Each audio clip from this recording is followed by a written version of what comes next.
del CARI, y en esta oportunidad, bueno, nos convoca justamente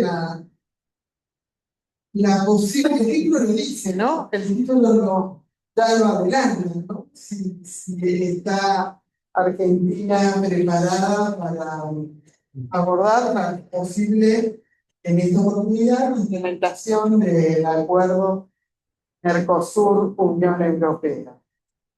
Y para esto, para empezar a discutir o intercambiar reflexiones sobre esta posibilidad, contamos con la participación de este panel que es realmente muy destacado, muy avesado, con mucha experiencia y conocimiento sobre el tema. Y la verdad que yo no quiero extenderme mucho más, simplemente presentado. Ustedes tienen el programa y vamos a comenzar con la presentación de Esteban Artis, que es doctor en Relaciones Internacionales, es profesor investigador de la Universidad Nacional de Rosario, miembro consultor del CARI, miembro también del Comité de Estudios Latinoamericanos, y es también investigador asociado a Insight Lab. Luego le va a continuar Federico Larropa, que es socio y director de Comercio Internacional de IPU, que ha participado en otras actividades, también invitado por el comité. Muchas gracias nuevamente por ser parte. Y es también fue subsecretario de Comercio Exterior y actualmente es profesor en la Universidad de San Andrés. Luego nos acompaña también Juan Carlos Salac, que es doctor en Economía de la Universidad de Harvard, es profesor de Economía Internacional y director de la maestría en Economía de la Facultad de Ciencias Económicas de la UBA, investigador del CONICET y como sede del Instituto Interdisciplinario de Economía Política, INDEP. Fue subsecretario de Inserción Internacional en el año 2019 y fue presidente de la Comisión Nacional de Comercio Exterior en el periodo 2017-2018. Y luego, sí, estaba en camino, creo que va a llegar, porque sí estaba llegando aquí. Y nos acompaña también Dalma Varela, que es licenciada en Relaciones Internacionales, es profesora de la Universidad de Belgrano, asesora legislativa de la Comisión de Relaciones Exteriores del Congreso de la Nación, fue funcionaria de la Secretaría del Mercosur en Montevideo y es también miembro del Comité de Asuntos Latinoamericanos. Así que, sin más, Esteban, adelante. Bueno, muchas gracias, Elsa. Es un placer estar aquí, con audiencia tanto presencial como virtual. Bueno, con Elsa empezamos esta actividad en el marco justamente de las acciones que se vienen desarrollando, sobre todo en la mesa europea, para la firma del acuerdo. Y en esa discusión con Elsa, bueno, pensamos ya es necesario ir proyectando y pensando en los desafíos que va a tener la posible entrada en vigor de este acuerdo para el Mercosur en general, para Argentina en particular, y por eso, bueno, me tomé el atrevimiento y agradezco la aceptación tanto de Juan Carlos como de Federico, dos excelentes economistas con experiencia en el mercado, con pasado en las políticas públicas, que creo nos van a poder ayudar a pensar esos desafíos. Mi primera intervención va a ser un poco más general, para hacer un poco un recap de en qué estamos, de acuerdo. Y claramente no voy creo que a excederme en el análisis. Los próximos 10 días son los más importantes de cara a 30 años de negociación del acuerdo Mercosur Europeo. Se van a definir en estos 10 días los últimos detalles para los consensos en la mesa europea. ¿Y por qué digo 10 días? El 16 de diciembre el Parlamento Europeo va a votar las salvaguardias que la Comisión Europea presentó el 3 de septiembre y que la propuso al Parlamento para que sea ley europea, o sea que tiene un carácter jurídico de ley europea. el Comité de Comercio Internacional del Parlamento ajustó, después podemos charlar si quieren sobre este tema más específico, las salvaguardias para bueno, buscar los consensos internos, sobre todo en los países más reticentes como son Francia y Polonia. Si esto se aprueba, el 18 de diciembre el Consejo Europeo va a votar el acuerdo. Ustedes saben que vota para que salga el acuerdo, tienen que votar favorablemente 15 de los 27 países y está incluido el 65% de la población de la Unión Europea. Si eso es así, el 20, Ursula von der Leyen viaja a Brasilia para firmar el acuerdo con los 4 presidentes del Mercosur, que ya después de idas y venidas han confirmado su presencia.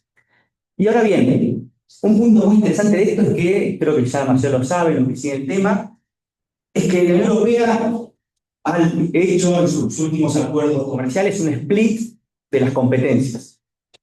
Lo que son las competencias comerciales, lo que es el ITA, el Intertrade Agreement, es llevado adelante por los órganos europeos, y lo que es el pilar de cooperación política queda para las competencias nacionales. Países del Mercosur van a firmar y ratificar todo el paquete. La Unión Europea hizo un split que genera muchos interrogantes en relación a, bueno, si la Comisión Europea firma el acuerdo, se ratifica el Parlamento Europeo, ¿qué pasa jurídicamente si un Parlamento Nacional rechaza el pilar político? Según la Comisión Europea, una vez que esté aprobado el EMPA en los 27 parlamentos nacionales, el ITA se deroga y queda subsumido ante el acuerdo de asociación. Pero hay todo un debate jurídico en Europa. Hay algunos abogados y juristas que dicen que el ITA, el provisorio comercial podría seguir, otros dicen que no. Pero esto va a ser un punto muy importante, sobre todo para el Mercosur, pensar cómo sigue esta película. Ahora bien, ¿por qué llegamos hasta aquí? Creo que la posibilidad de que se firme este acuerdo con todas las reticencias comerciales, los intereses defensivos a ambos lados del océano, se explican, tiene nombre y apellido: Donald Trump. Si uno mira por qué se hacen las negociaciones en noviembre, diciembre de 2024, fue justamente el triunfo de Trump, que llevó sobre todo a Brasil, de Lula. Es impresionante cómo tanto el proceso renegociador del acuerdo 2023-2024, como este proceso de buscar los consensos, el Mercosur ha delegado casi en Brasil la negociación política, no solamente la renovación del texto, sino de justamente buscar los consensos para la aprobación. Y la Comisión Europea totalmente decididos a la necesidad de Europa de avanzar en esto que han llamado la autonomía estratégica. En Europa el sentimiento es que Putin la invade, Trump la arancela y ahora quiere ingerirla en términos políticos, y China la está desindustrializando. El Mercosur el acuerdo con Mercosur parece justamente como una gran carta sobre la mesa para dar un golpe de efecto y mostrar la vitalidad de la Unión Europea en el mundo. Y en el caso de Brasil, efectivamente, el Brasil este año también con la dificultad en el vínculo con Estados Unidos, es una necesidad y una visión totalmente necesaria para el hedging o esta idea de la autonomía también de la política exterior brasileña. Digo esto porque es la única manera de explicar, por ejemplo, por qué los países del Mercosur mantienen un silencio muy importante, algo que negociaciones atrás hubiesen pensado, sobre, por ejemplo, la salvaguardia que la Comisión Europea y ahora el Parlamento Europeo han puesto sobre la mesa una vez firmado el acuerdo de manera unilateral.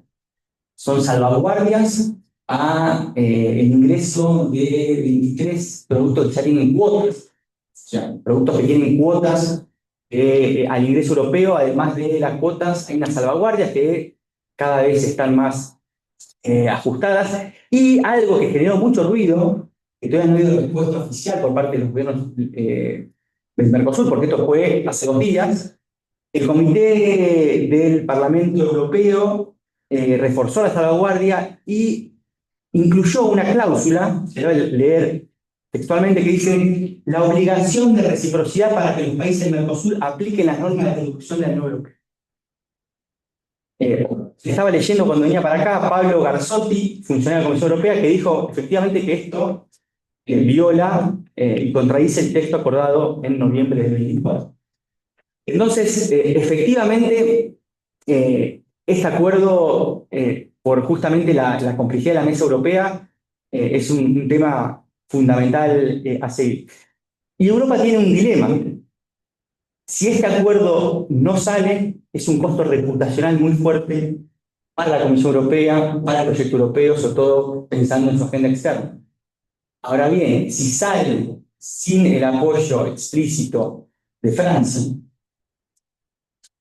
si sale, hay que ver si Francia se abstiene, rechaza su votación en el Consejo, pero este acuerdo efectivamente, ¿no? El escenario probable es que salga sin el apoyo de Francia.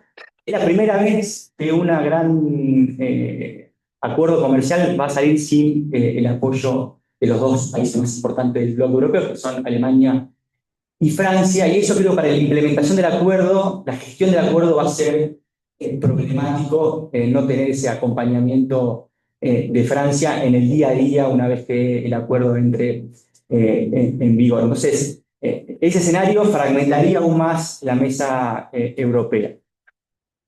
Bien,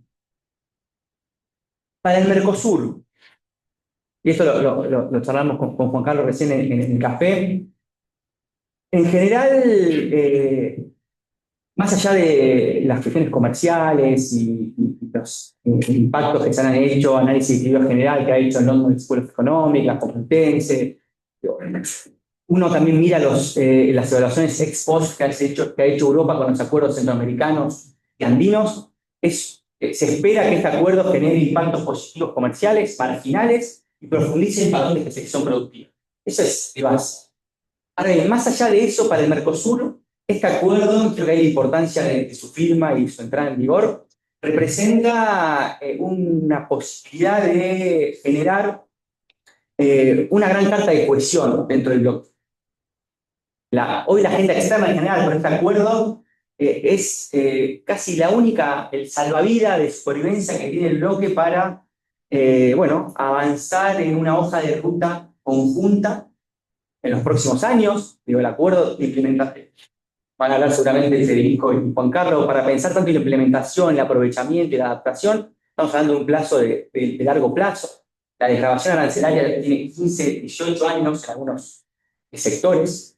Entonces, esto es claramente una hoja de ruta de largo plazo y me parece que hoy los países del Mercosur están mirando al mundo de manera individual más allá del Mercosur. Vamos a ejemplo, el acuerdo comercial framework entre Argentina y los Estados Unidos, Uruguay adhiriendo al CPTPP o intentando sumarse a ese acuerdo.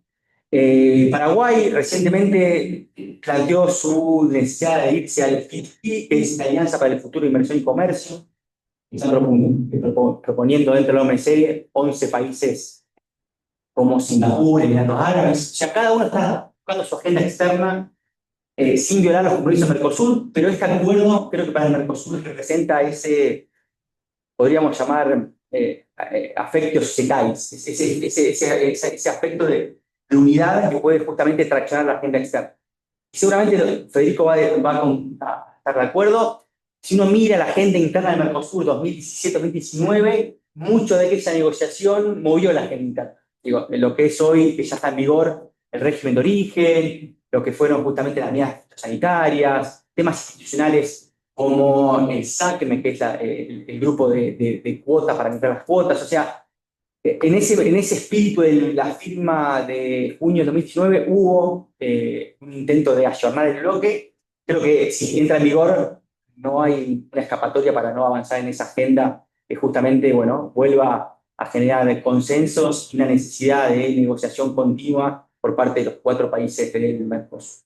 Así que estos son mis primeros comentarios, para no avanzar en el tiempo. Le voy a pasar la palabra a Federico con la pregunta disparadora que lo invitamos es ¿Cuáles son, Federico, dado tu experiencia como exfuncionario y actual consultor sobre temas comerciales, los desafíos que tiene Argentina en este podemos decir, este triple plano, que es la implementación, el aprovechamiento y la adaptación al acuerdo? Muchas gracias.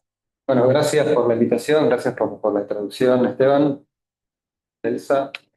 Me pareció muy buena la pregunta que convoca el seminario, si Argentina está preparada para la entrada en vigor del acuerdo.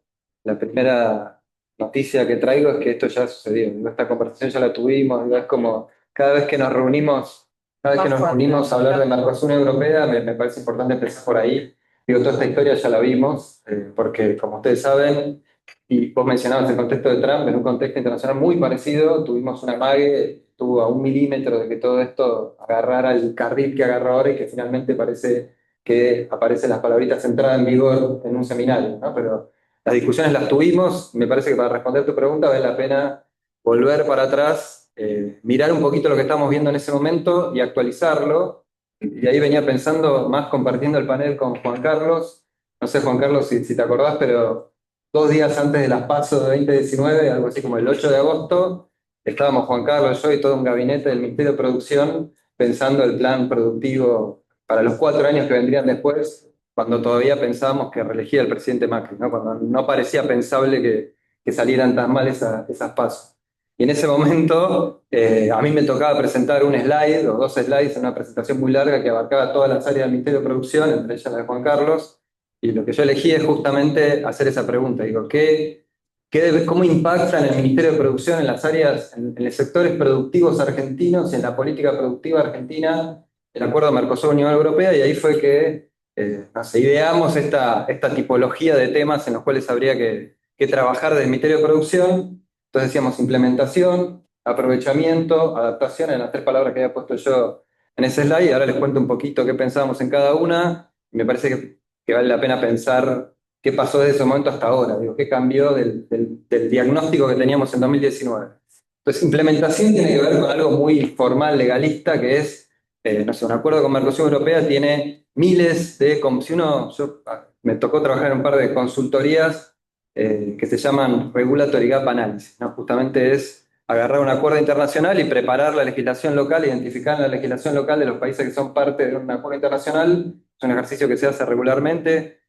¿Cuáles son los gaps regulatorios, ¿no? Las brechas regulatorias? Entonces, tengo una obligación de, no sé, pasar de un sistema de verificación de origen por un tercero, por una cámara, por una institución pública, a la autocertificación de origen. Entonces voy a mirar qué legislación doméstica regula la certificación de origen, me voy a fijar qué dice esta regulación, decreto, ley, lo que fuere, y voy a ver si está acorde con el nuevo compromiso que tengo. Si no lo está, hay una brecha regulatoria. Bueno, lo cierto es que Argentina tenía cientos o miles de brechas regulatorias, entre otras cosas porque era la primera vez en 2019 y lamentablemente sigue siendo la primera vez en 2025 que Argentina finalmente iba a tener un acuerdo de libre comercio como los que se solían negociar, como el resto del mundo estaba negociando, con toda esa cantidad de cientos y miles de obligaciones. Digo, no, Argentina no había tenido la exposición nunca, como todos los países de la región, a tener que adaptar menos Brasil, Uruguay, Paraguay, a tener que adaptar su legislación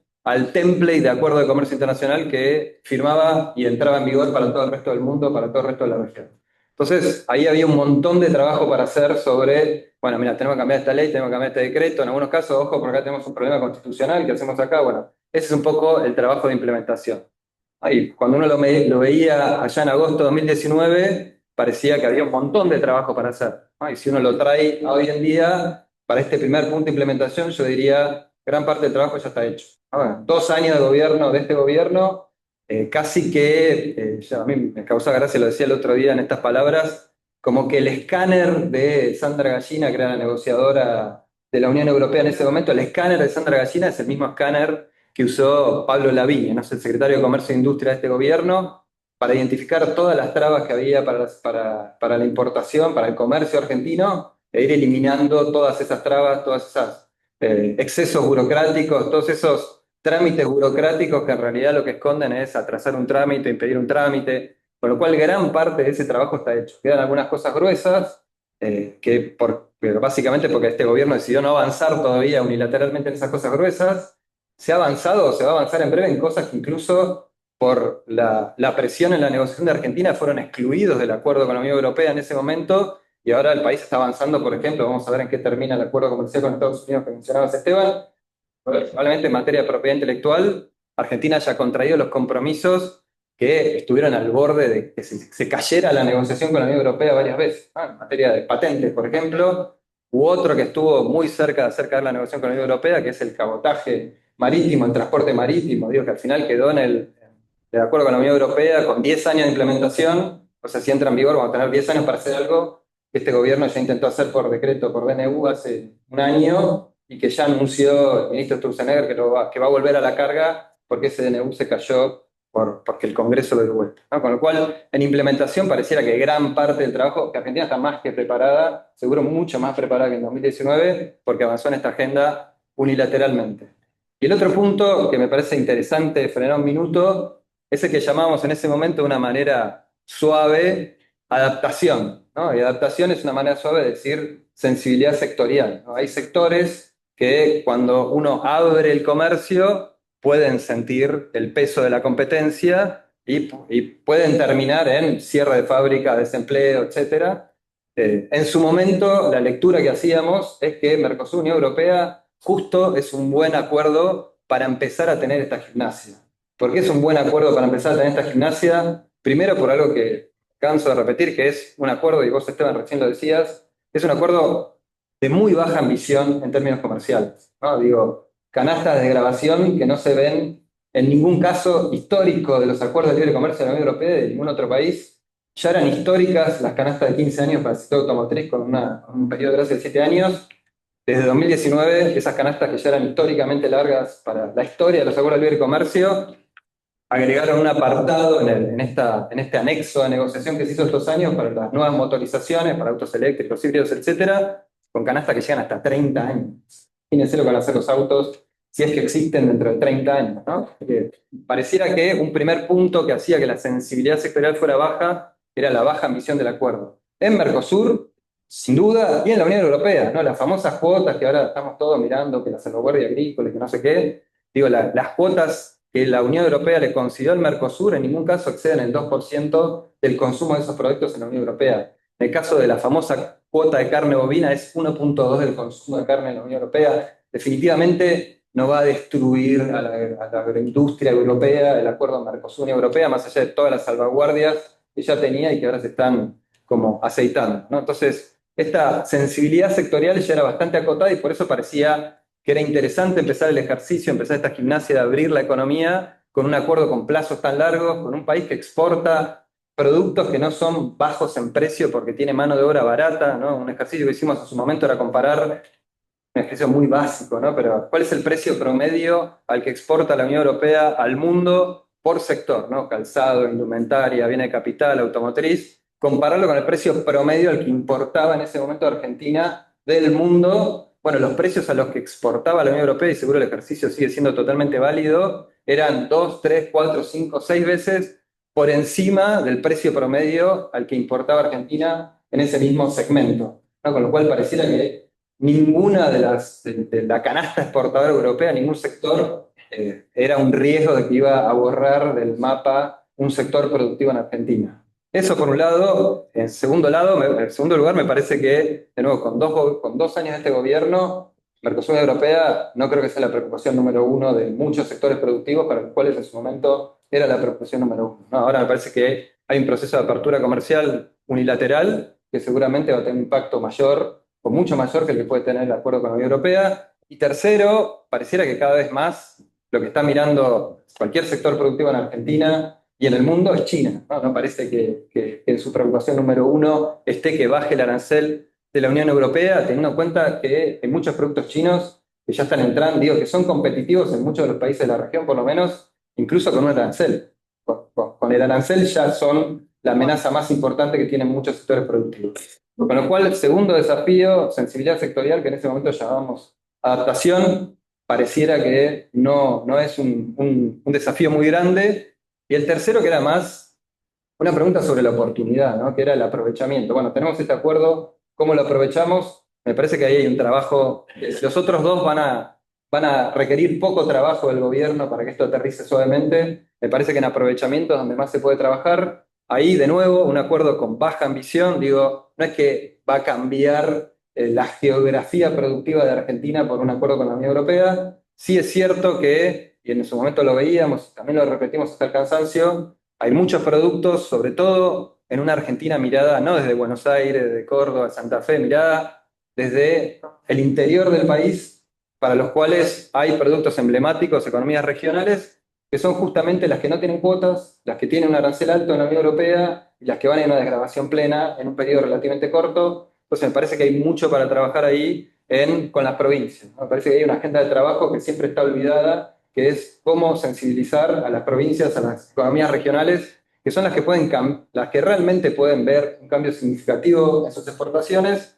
Me parece más interesante todavía las que, si se suben a esa agenda, van a cambiar un poco la dinámica de la economía política argentina. ¿Sí? No, me parece que necesitamos más apoyadores de la apertura comercial, de los acuerdos de libre comercio, de lo que podemos visibilizar hoy en día. Si las provincias, las economías regionales, no sé, si 22, 21 provincias de 24 empiezan a ver que un acuerdo de libre comercio en el neto da mucha ganancia, da oportunidades, me parece que vamos a empezar a tener muchos gobernadores que empezarían a poner en su agenda de temas para tratar con el gobierno, avancemos con esto, o lo que es más importante, eventualmente en un cambio de signo político, sostengamos esto, ¿no? Que me parece que por ahí es ese es el desafío más grande que tiene Argentina ahora, es sostener, ¿no? Y quizás ahí también tiene un valor agregado, un compromiso internacional por sobre una apertura o una política unilateral que puede durar 2 años más, puede durar 6 años más, o no sabemos cuánto puede durar.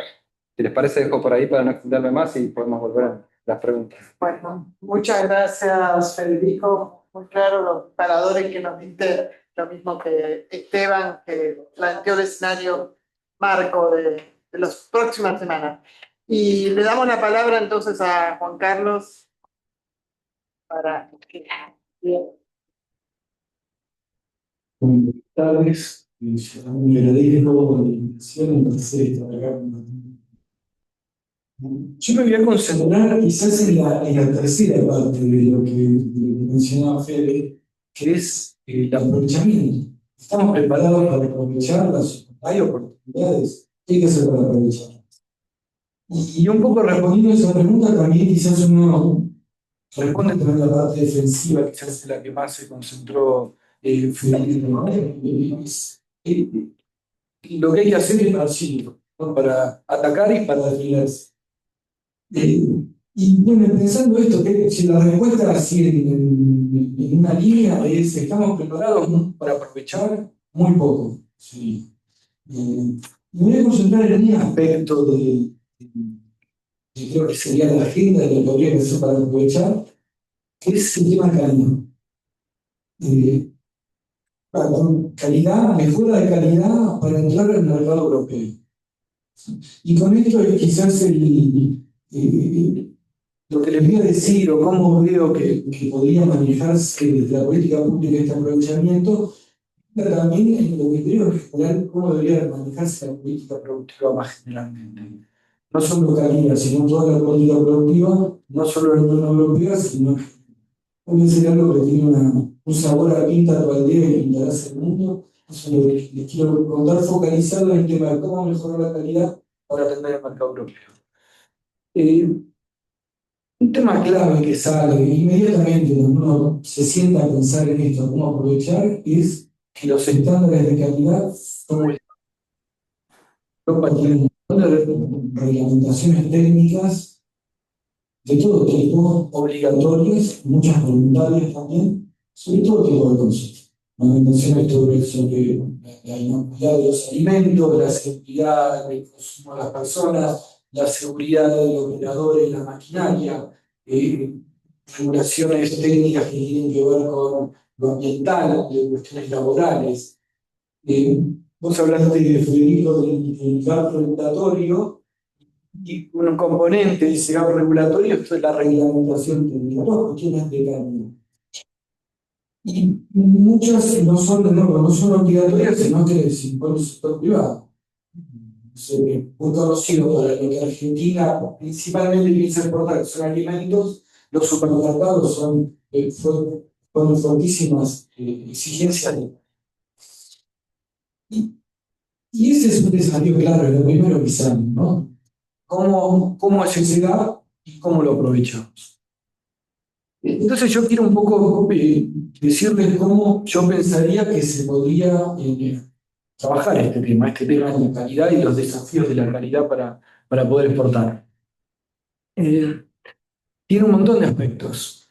Primera cosa, lo primero es, como dijo Federico, pero confinando la calidad, a decir cuáles son las reglamentaciones para entrar, un poco cómo estamos parados, cómo está el sector privado parado ante esas reglamentaciones.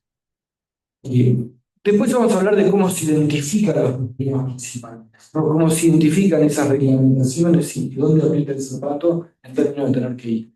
Pero supongan que eso ya lo tienen resuelto. ¿Cómo lo trabajan? En primer punto hay algunas que se trabajan con la negociación. Hay varios casos, seguro, Federico va a saber más que yo, casos específicos. Yo conozco uno, por ejemplo, del sector lácteo. Para exportar dulce de leche hay un problema porque acá se usa sorbato, ¿no? Sorbato, un componente que se usa acá para hacer dulce de leche, está prohibido, no hace nada, no tiene ningún problema. Eso es lo que me dicen, yo de esto no sé, pero eso es lo que me dicen. ¿Cómo se trabaja? Y bueno, hay que preparar los estudios, las carpetas, la gestión de la negociación para decir, che, no nos pidan esto, no tiene sentido, no hace. Hay que gestionar toda esa negociación.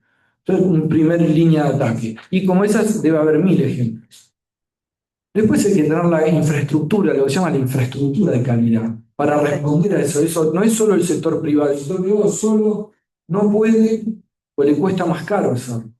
Entonces hay un montón de áreas donde se requiere la construcción de bienes públicos y la coordinación para poder atender mejor esas demandas del sector privado y del sector público.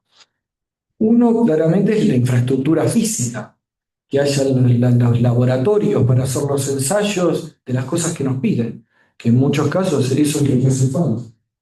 Yo, no sé, en mi experiencia, un ejemplo sería que les voy a hablar de este ejemplo que quizás estoy más familiarizado, en el caso de maquinaria agrícola. Y quiero particularmente hablar de este caso, que no es solo, no piensen solo en alimentos donde es más obvio, donde están, hay en todos los otros sectores que podríamos aprovechar, que ya estamos exportando, no es que no exportamos, y que esas exportaciones las podemos duplicar, triplicar o cuatriplicar, ¿por qué no? Hay reglamentaciones técnicas. Hay una ISO muy conocida, y los países desarrollados casi todos tienen reglamentaciones técnicas montadas en esas ISO de seguridad del operario en la maquinaria agrícola. Bueno, hay que hacer algún ensayo, principalmente tiene que ver con ensayos de la toma de potencia, por ejemplo, ¿no? El tractor, donde se agarra con la sembradora o con alguna otra cosa. Y en Argentina no hay dónde hacer ese ensayo.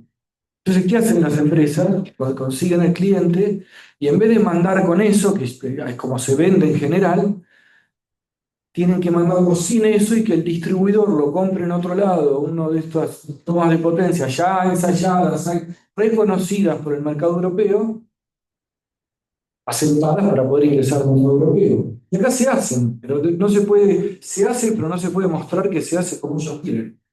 Esa es falta de infraestructura de calidad. Y entonces, bueno, en general yo pregunté, lo estudié el caso y me decían, bueno, sí, va a ser distribuidor, le tenemos que decir eso.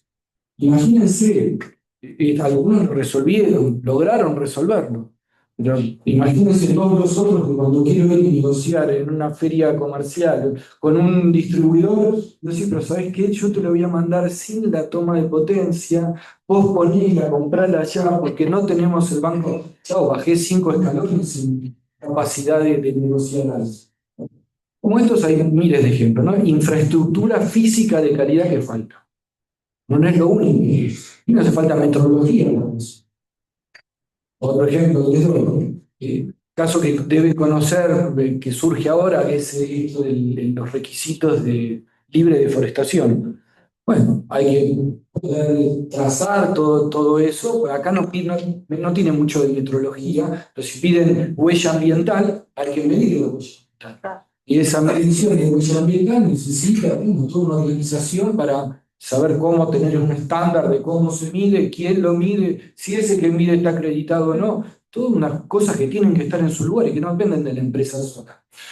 Incluso en el caso de los despliegues de deforestación, la trazabilidad, o sea, lo organizó el sector privado, ¿no? Pero montado sobre una capacidad pública de dar la información, los datos relevantes para que es lo que chupan los sistemas de trazabilidad. Entonces siempre hay que tener el sector público atrás proveyendo un montón de bienes públicos.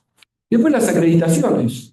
Es un tema las acreditaciones, porque nosotros tenemos algunas de esas cosas que nos piden, acá también se piden, pero se piden y se piden de una forma donde uno lo puede, las exigencias de no solo de lo que se hace, sino como la calidad y mucho de demostrar, ¿no? De la credibilidad de toda la cadena. Entonces, me dicen, tenés que hacer el paso este, tiene que tener ciertas características. Esas características, ¿quién las determina? ¿Dónde las ensayo? El laboratorio de ensayo tiene que estar acreditado. Si está certificado, la certificación, ¿quién hace eso? Para que hay un organismo argentino de acreditación, que es el que rubrica, el que dice sí, y ese sí es reconocido afuera. Pero para poder decir que este vaso cumplió eso, que ese laboratorio está acreditado, tiene que tener lo que se llama el alcance, ¿no? El alcance para poder acreditar, y eso cuesta plata. Entonces hay una política pública de decidir dónde están las prioridades, dónde va a estar la plata para que se capacite, para que el OA tenga la capacidad de acreditar, para que todas esas cosas que se hacen acá y las que no se hacen, que se tengan que hacer, estén en su lugar para que cuando alguien cumpla los requisitos de calidad, tenga toda la rúbrica de la cadena de la credibilidad para que sea aceptado afuera. Y todo eso tiene que estar organizado. Cuesta plata, muchas no tanto, gran parte es gestión, coordinación, y bueno, básicamente tiene que estar coordinado eso. Eso seguro, no es imposible.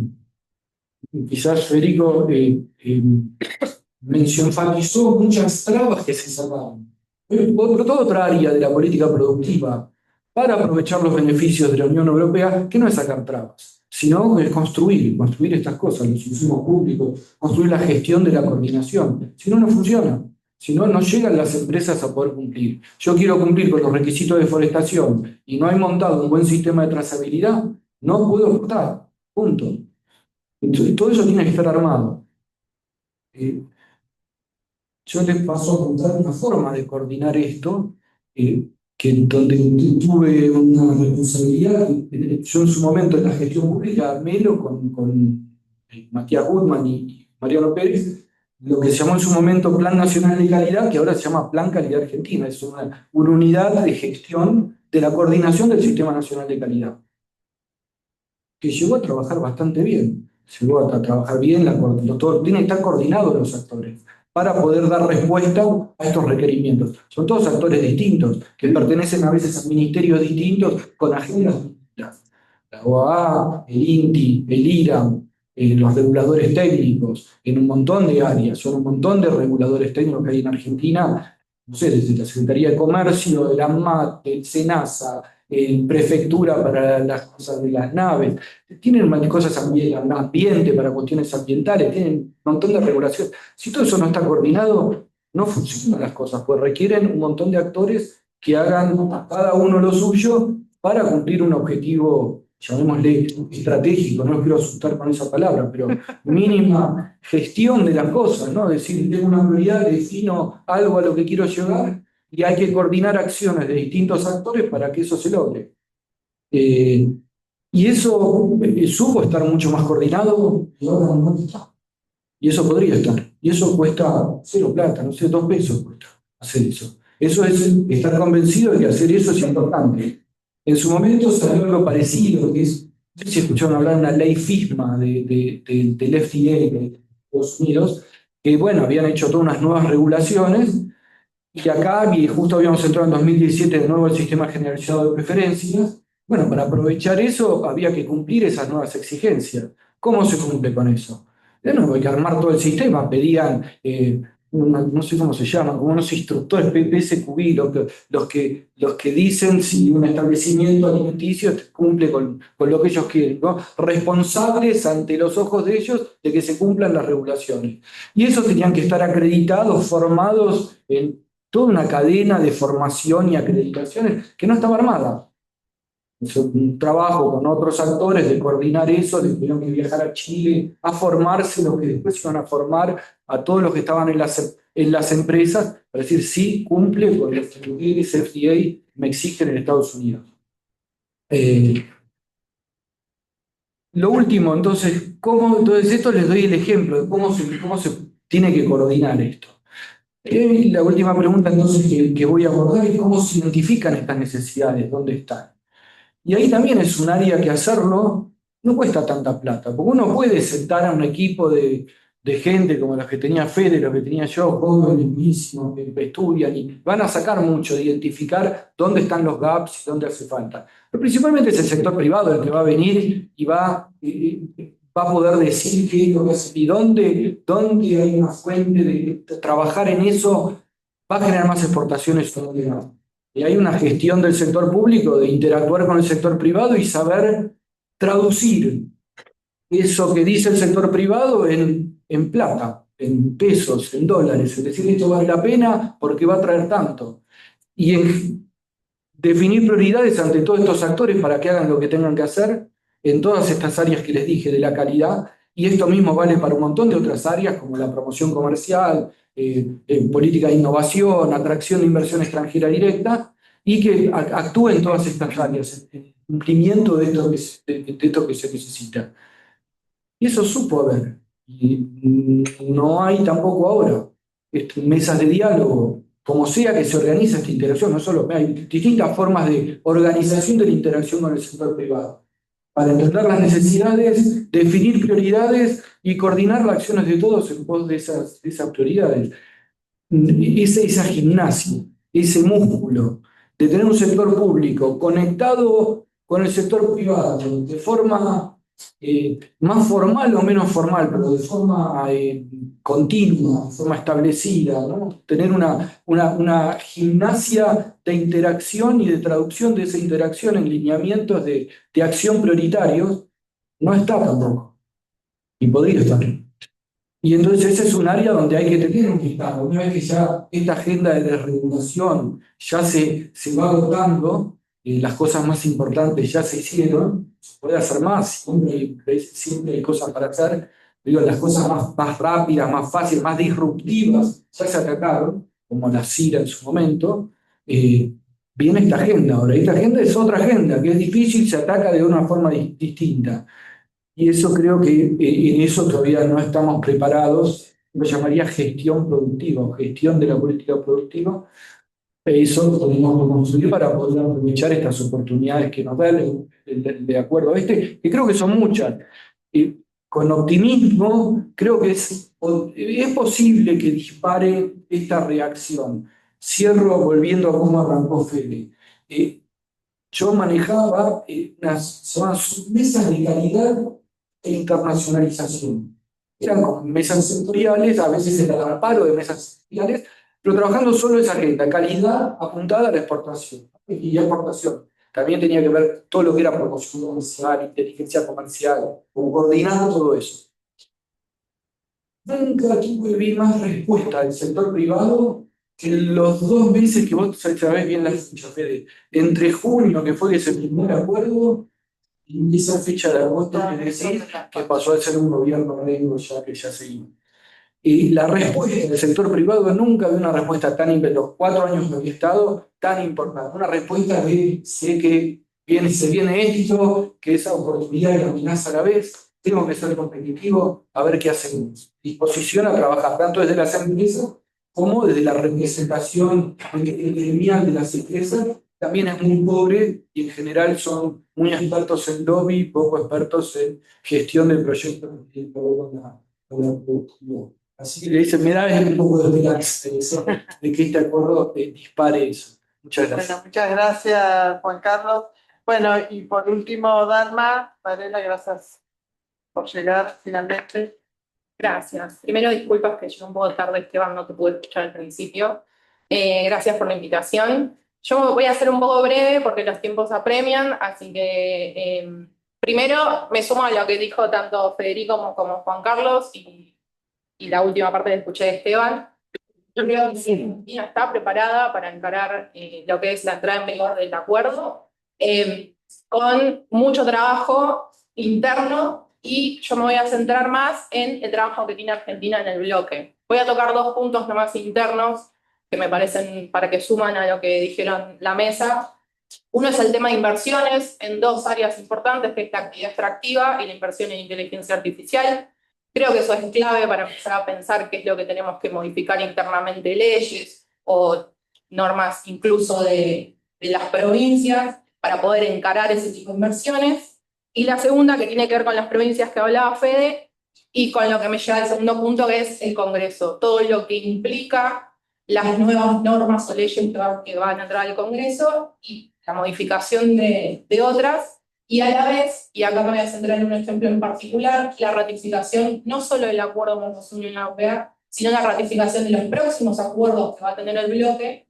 Y uno que me parece fundamental, ligado a lo que dijo Esteban de Estados Unidos, es el acuerdo de patentes. Argentina es uno de los 4 países del bloque que no tienen ratificado el acuerdo de patentes. Brasil y Uruguay sí lo tienen, y eso les da una ventaja mucho más grande a la hora de poner en vigor el acuerdo Mercosur-Unión Europea post ratificación. Saben en el análisis del bloque que Uruguay es el que está más cerca de ratificarlo más rápidamente, ya tiene los consensos políticos para hacerlo, tiene el acuerdo de patentes ratificado, entonces la implementación del capítulo económico se le va a hacer mucho más sencillo a Uruguay.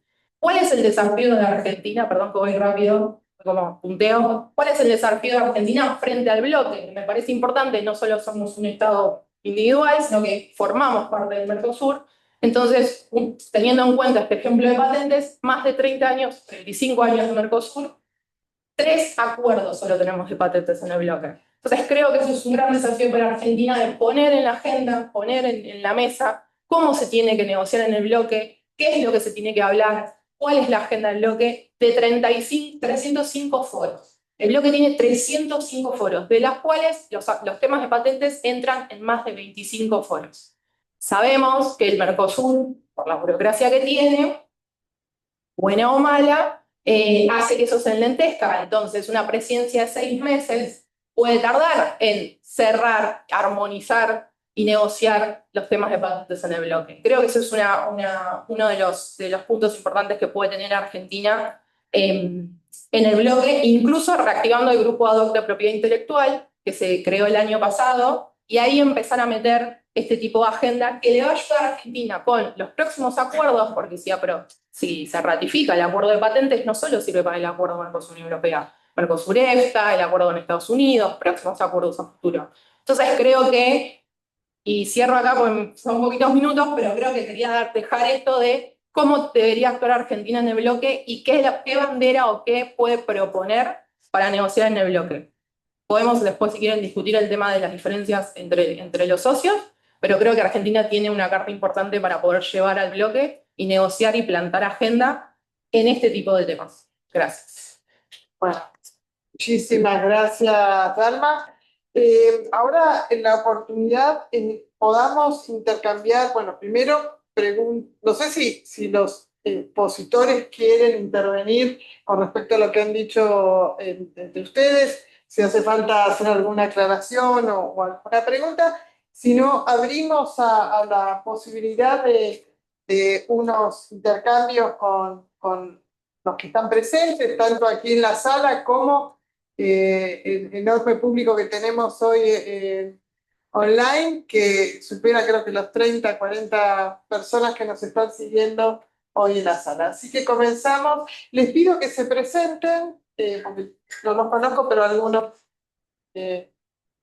sí, y tenemos que terminar nosotros...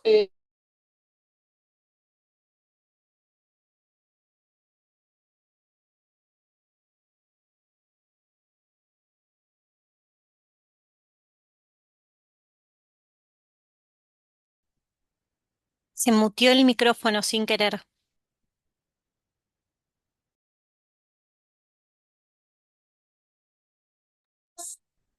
pero vamos a hacer, les pedimos que sean breves las intervenciones para que podamos dar lugar a las respuestas de los expositores. Muchas gracias. Bueno, muchas gracias a los tres por presentaciones muy detalladas.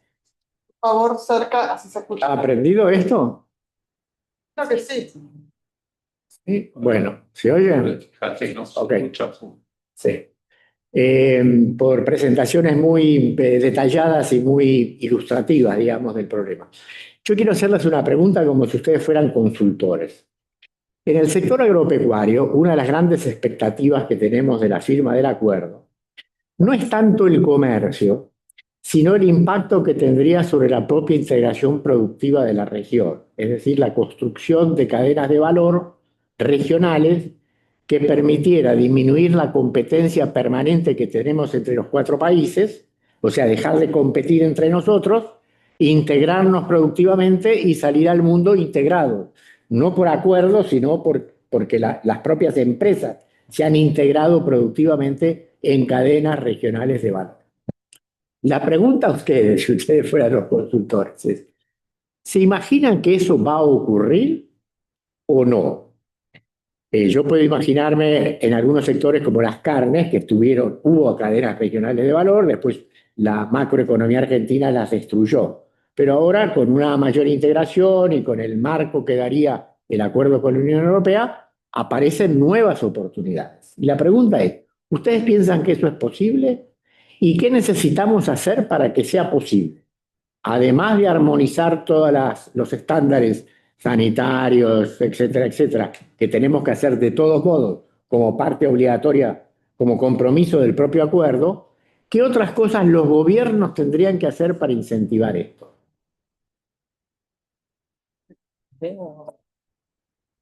No quiere ya responder, si no, mientras se va pensando la respuesta, tomo otra pregunta también. ¿Alguien más? Sí. Muchas gracias. Me presento, soy el encargado de negocios de la Embajada de Túnez. ¿En la embajada ¿me escucha bien? Sí, mi nombre es Najib Hamdi. Agradezco primeramente a ustedes de CARE por la invitación y también a los presentadores por su presentación muy interesante. Tengo un par de preguntas. La primera, ya sabemos que del lado de la Unión Europea hay por lo menos 2 países, tal vez Francia, Alemania, Polonia, que Por favor, más cerca, porque no sé. estaba diciendo que del lado de la Unión Europea sabemos que hay países como Francia, por ejemplo, que tienen reservas o restricciones respecto al acuerdo.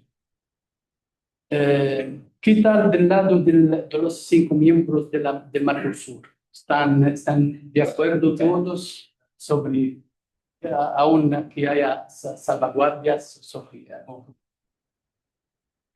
mi segunda pregunta es relativa con los otros bloques o países. Si por ejemplo, el 20 de diciembre el Mercosur logra conseguir el acuerdo a la Unión Europea, ¿será beneficioso para este bloque de conseguir otros acuerdos con otros países de Asia, de África, de los cuales mi país? Entonces, son mis preguntas. Muchas gracias. Gracias, gracias. Bueno, podemos pasar a responder la primera. ¿Quién quiere?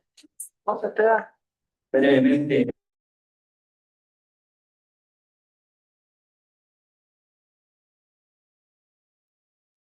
Perdón, se muteó de nuevo el micrófono del CAT. ¿Se escucha bien ahí? Ok, perfecto. No, decía que solamente un ejemplo de un seguimiento en un trabajo de consultoría que estaba haciendo que puede dar algún tipo de pista de la posibilidad de esa integración productiva internacional que el acuerdo dispare. En la renegociación 2023-2024, Paraguay consiguió una cuota adicional de carne de cerdo, 51.000 toneladas, y hay mucho desarrollo productivo de empresas brasileñas que están desarrollándose en Paraguay, justamente para intentar aprovechar esa cuota de mercado para la Unión Europea. Bueno, me parece un ejemplo específico de posibilidades de frigoríficos, todos brasileños son importantes puedan direccionar algún tipo de inversión para aprovechar algún tipo de externalidad que tienen de acuerdo en esa dirección. Con respecto a la pregunta de relación a, en realidad son los 4 países miembros del Mercosur los que están en la mesa negociadora. No, si bien Bolivia está incorporado, pero no está participando del acuerdo hasta que no sea miembro pleno del bloque. Hay claramente una evaluación positiva del acuerdo. Hay 4 países hablando con funcionarios, con de los gobiernos, con algunas reservas, que no se dice públicamente, pero sí efectivamente hay una evaluación positiva y los 4 gobiernos están esperanzados de traccionar rápidamente la aprobación parlamentaria. Un tema interesante es que este acuerdo puede entrar en vigor de manera bilateral. Eso es un incentivo también a que no haya un obstáculo en alguno de los parlamentos para que justamente esto no entre en vigor. Y eso también genera un montón de dudas. Por ejemplo, ¿qué pasa con las cuotas? Una de las cuestiones que quería hacer el bloque, que no hizo, es ponerse de acuerdo en la distribución de las cuotas. ¿Cómo se distribuye? ¿Qué criterio de distribución? Bueno, esos son otros los ejemplos del desafío del bloque para el aprovechamiento de las cuotas al mercado europeo. ¿Qué pasa si un país entra en vigor, un parlamento o un congreso de los países del Mercosur firma, ratifica y entra en vigor? Las cuotas las puede adquirir totalmente mientras esté solamente ese país gozando del acuerdo. No, bueno, hay un montón de cuestiones que no quedan claras porque es la primera vez que esto sucedería. Pero efectivamente hay un apoyo político y un acompañamiento a que rápidamente sean ratificados por los congresos y entren en vigor. ¿Alguien quiere agregar algo? ¿No? ¿Sí? Solo la pregunta de la integración productiva. A mí me da la impresión como que esa línea de integración productiva aislada de una agenda más general, como lo que hablaba antes, todo lo que dije antes, ofensiva, si no está atada a una agenda ofensiva, veo poco futuro. Esa es la intuición que tengo. Creo que es, mientras sea visto como una alternativa defensiva a no tener una economía más integrada, que es como se suele plantear, no digo que lo han planteado de esa manera, pero suele ser visto de esa manera, nada, va a terminar encontrando la integración productiva regional las mismas trabas que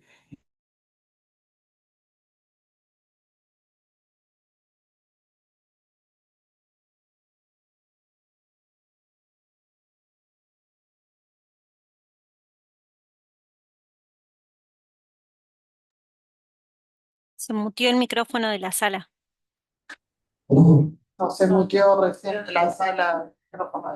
Pero estamos bien, porque tiene que ver, bueno, tiene que ver con la agenda, muchas veces, de migraciones también, ¿no? La integración productiva, que se suele no atender porque no se quiere enfrentar las consecuencias defensivas que tiene integrarse más. Entonces ese para mí es un componente más de algo más grande, solo no como ¿Puedo agregar algo? Sí. Yo creo que sí, que se puede y que hay potencialidad. Acércate porque si no... Perdón, que se puede y que hay potencialidad para lograr la cadena productiva. Y creo que está en la clave en lo que dijo Esteban de Paraguay. Se viene una presidencia paraguaya, Paraguay va a impulsar temas de agro y creo que va a ser bastante interesante ver que se logre esa sinergia en la cadena. Hay una mano levantada en la sala virtual. Le cedo la palabra en primer lugar. Voy. Sí, por favor, Jorge, nos va a leer el apellido desde acá. Adelante. Por favor, también con el mismo pedido, que se hable de la intervención para poder devolver a los expositores. Jorge Riavoy. Jorge. Está muteado. No, por favor, conectar el micrófono. Tienes que conectar el micrófono. activar. ¿Ahora me escuchan? Ahora sí, perfecto. Miren, yo tengo una colección de preguntas a hacer. Al primero les quiero decir que soy un jubilado que tuvo el honor de coordinar, ser portavoz del Mercosur cuando se inició esta negociación, la negociación UE-Mercosur, a nivel de secretarios de Estado. Y me parece, o yo siento que hay un problema de comprensión de los conceptos que están discutiendo. Por ejemplo, no conozco los nombres, pero una de las primeras intervenciones habló de la salvaguardia. La salvaguardia existe en el cuerpo central del acuerdo y lo que se acaba de aprobar, que todavía no está aprobado, es la reglamentación de la salvaguardia, que es un concepto distinto y de una manera bastante miserable, porque yo estuve siguiendo prácticamente todos los debates en directo del Parlamento Europeo. En primer lugar, es decir, se habla que el crecimiento no del 10, sino del 5% de las posibilidades de acceso al mercado dispararían de inmediato la cláusula de salvaguardia. Esto es bastante miserable por lo siguiente. Primero, como todos ustedes seguramente saben, este acuerdo no es un game changer. No es mi opinión, es la opinión de la London School of Economics y es la opinión del Parlamento Europeo. Y yo estoy de acuerdo con eso. ¿Por qué? Porque en términos del porcentaje de PBI, que significa un buen cumplimiento del acuerdo, es decir, esto no tiene ninguna importancia económica. Y la pregunta es, ¿para qué hacemos estos acuerdos? Estos acuerdos los hacemos para que sean OMC Plus. O sea, OMC ya es un patrimonio existente. Cuando uno hace un acuerdo regional de integración de libre comercio, es para crear mayores oportunidades, no para conservar las existentes. Y me parece que ese concepto no está entendido. Tampoco me parece que se vea con claridad, que la gente haya leído y entendido lo que dice el acuerdo. El acuerdo dice, por ejemplo, en los anexos que negoció Brasil en los últimos años prácticamente solos, porque el tema de deforestación es sustancialmente Brasil y nosotros marginalmente por el tema Chaco. Digo esto, la idea es que la deforestación significa tener un costo marginal que los europeos no tienen, o sea que es un delito ambiental y un delito, digamos, de tener una ventaja económica perversa. Y me parece que no es, y hay muchos estudios, incluso algunos que se han hecho en el CARI, que demuestran que esto no es así. Sigo pensando que no lo entiende. Y un ejemplo bastante importante que se ha dado en las últimas semanas. Argentina fue a la última reunión del G20 y se abstuvo de firmar la declaración conjunta. Primero, las declaraciones del G20 no son vinculantes, o sea, no tienen valor contractual. Y no haberla firmado es una tontería.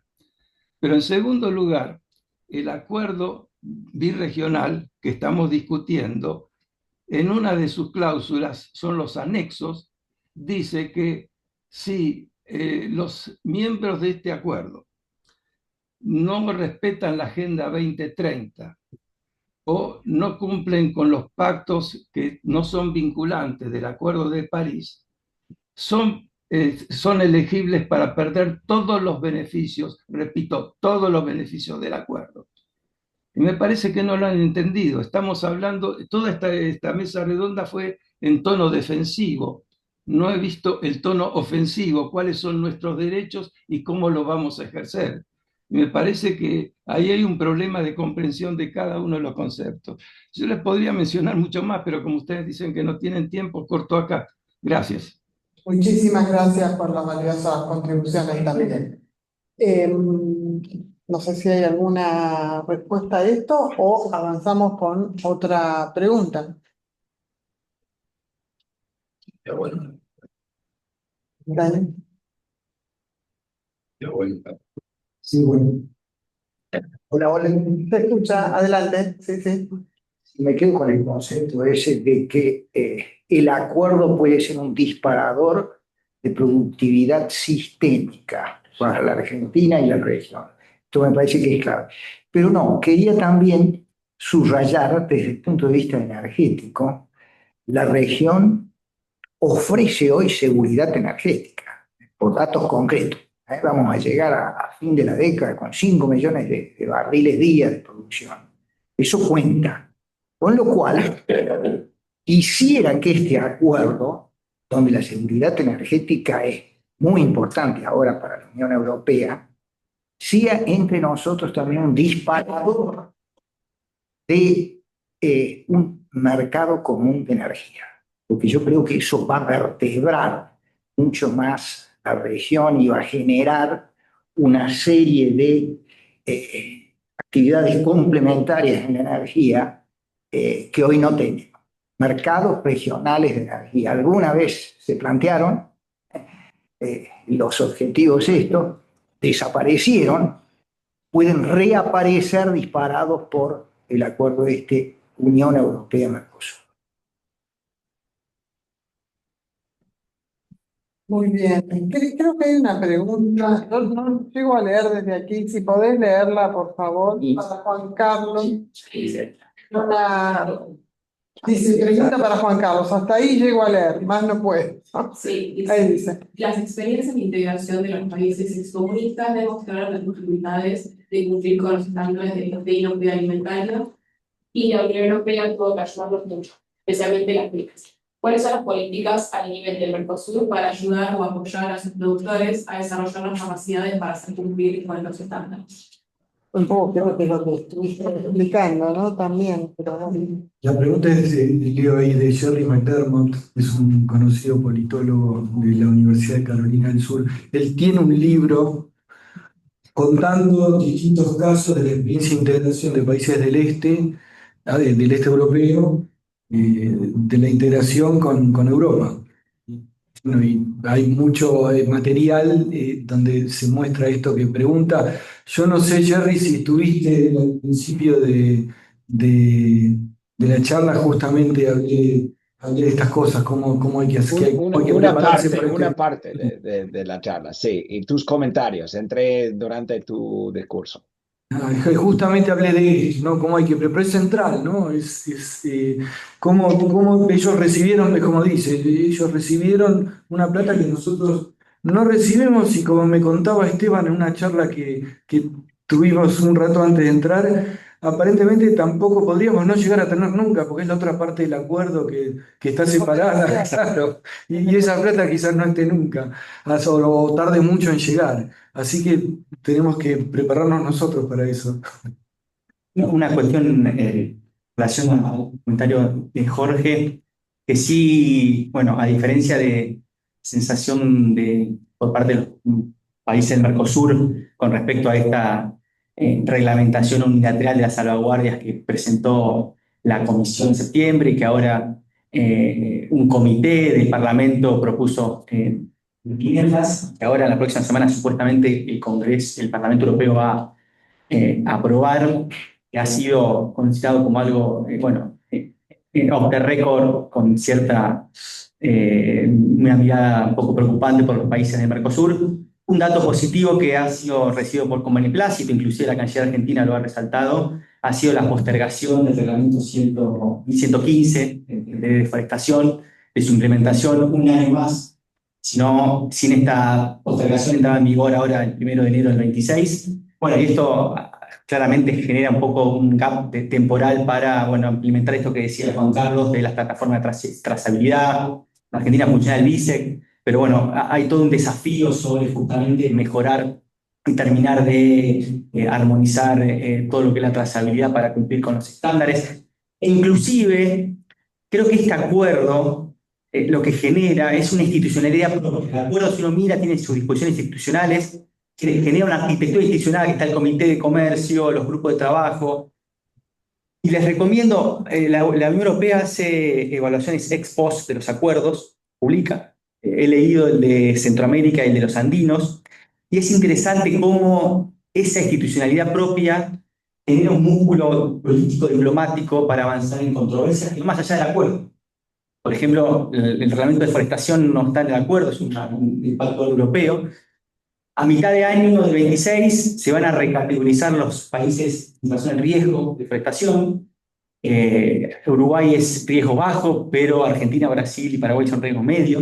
Digo, una entrada en vigor del acuerdo puede ser, y tener esa institucionalidad, un motivo para justamente poder ir a negociar con la Unión Europea este tipo de aspectos. Entonces creo que la presencia del Mercosur como bloque y de los países con sus puntos focales, con sus coordinadores nacionales en la institución del bloque va a ser muy importante para tener esta gimnasia. El caso de Ecuador, por ejemplo, Ecuador tuvo un problema muy fuerte con temas de la pesca y ciertos pesticidas que había en la pesca. Bueno, y el acuerdo de los andinos le permitió un paraguas para ir a negociar. Entonces, creo que ese es un aspecto que no se mencionó y que creo que es positivo y bueno, y puede generar algún tipo de vínculo con la Unión Europea que hoy no existe en términos de esa institucionalidad.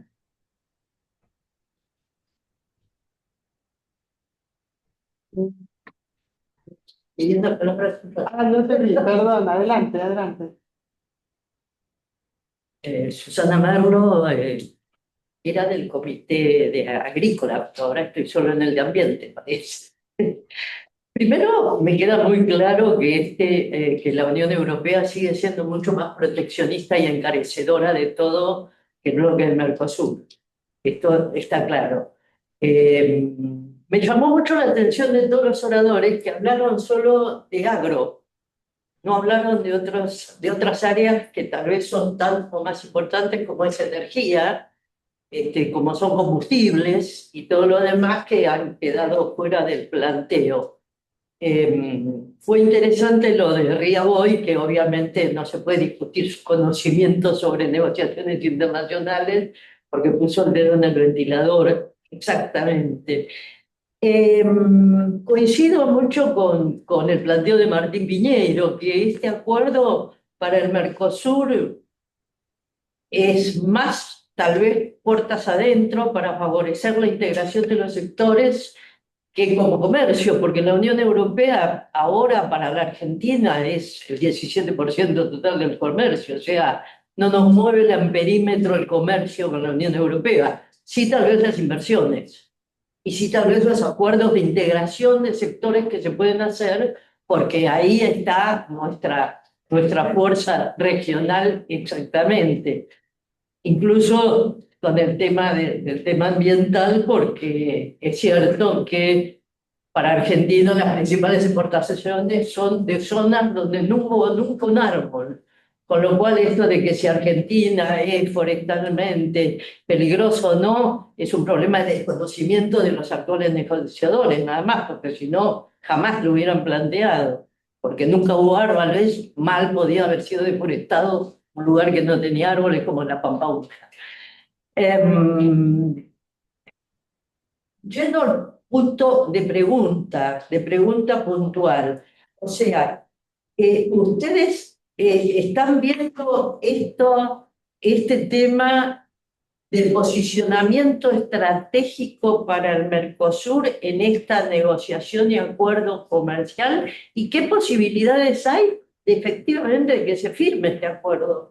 Porque hasta donde sé, incluso con alguien que estaba en la negociación, cuando le dije hace un mes atrás, esto se va a rechazar porque esto es un movimiento unilateral que han cambiado los términos, me dijo, no, eso no existe, y ahora acaban de reconocer que sí existen salvaguardas unilaterales y demás. O sea, se va a firmar esto el 20. ¿Qué defensa tenemos nosotros frente, por ejemplo, a una Agenda 2030 que el gobierno, por lo menos el gobierno argentino, la cuestionó fuertemente y no adhiere a la Agenda 2030? O sea, ¿cómo estamos? ¿Dónde estamos parados?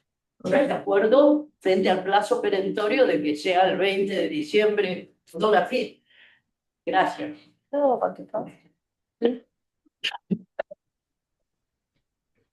Voy a contar dos cosas. Uno, lo de la cooperación, solo en agro, cortito. El Grupo de Cooperación Internacional tiene un proyecto de inteligencia artificial al sector agro que está negociando para cooperación, así que eso creo que responde a la pregunta anterior.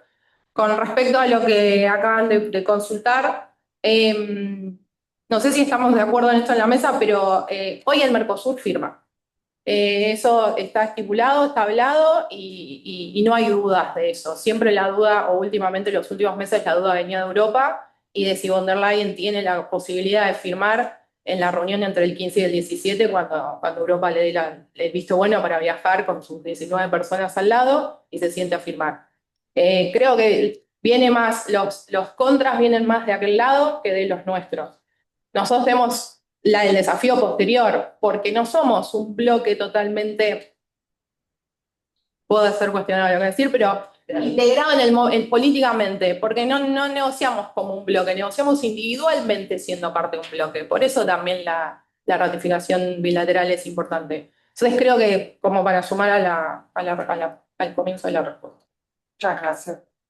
Bueno, dado que estamos con el tiempo que nos han pedido que estemos cerrando, le doy las palabras de cierre a Carola Ramón, la vicepresidenta del CARI. Muchas gracias que finalmente pudiste. Buenas tardes, voy a ser muy breve. Primero, mil disculpas por llegar tarde, había cancelado un turno médico para poder estar con ustedes y luego me surgió un almuerzo en la Embajada de Chile que no podía cancelar, así que bueno, lo lamento, pero llegué. En segundo lugar, felicitaciones porque me parece que pensar sobre este tema es sumamente interesante, porque venimos deseando tanto que llegue el momento de la firma y la puesta en vigor, que creo que a veces nos olvidamos de pensar para qué lo queremos, ¿no?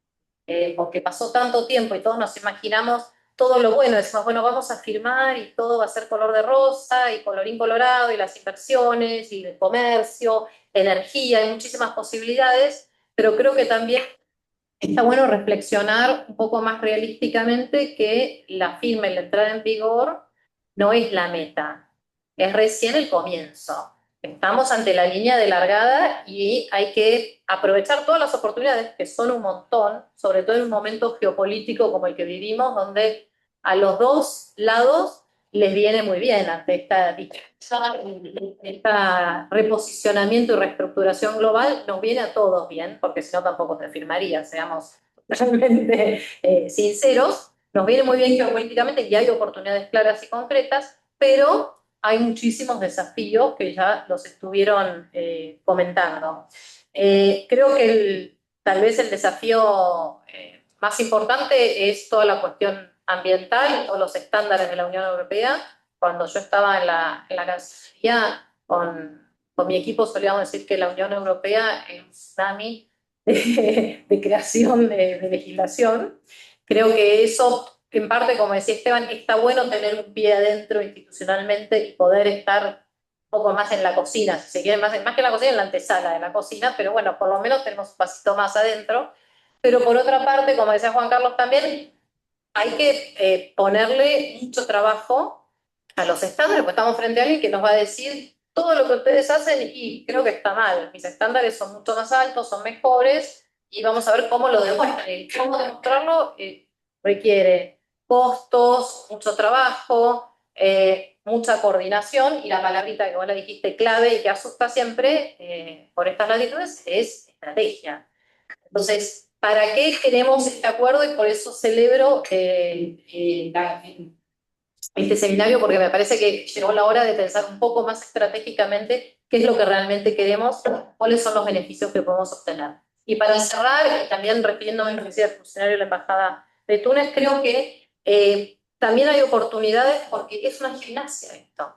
Entonces, cuando uno empieza, de hecho el Mercosur en el último año y medio, 2 años, ha tenido mucho más dinamismo que en las últimas décadas. Y ya hay un montón de países que están queriendo empezar a negociar con el Mercosur. Entonces me parece que eso es favorable, así que bueno, esperemos estar celebrando y ponernos sobre todo a trabajar. Como decía, tener muy presente que esta no es la línea de llegada, sino justamente la línea de de participar. Muchas gracias a todos por venir.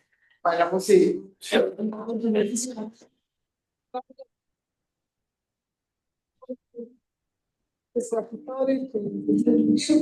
Y al público que nos ha acompañado, tan numeroso, y también al público que está acompañando en la sala, que va a quedar colgada luego este seminario online. Así que los voy a poder dar después.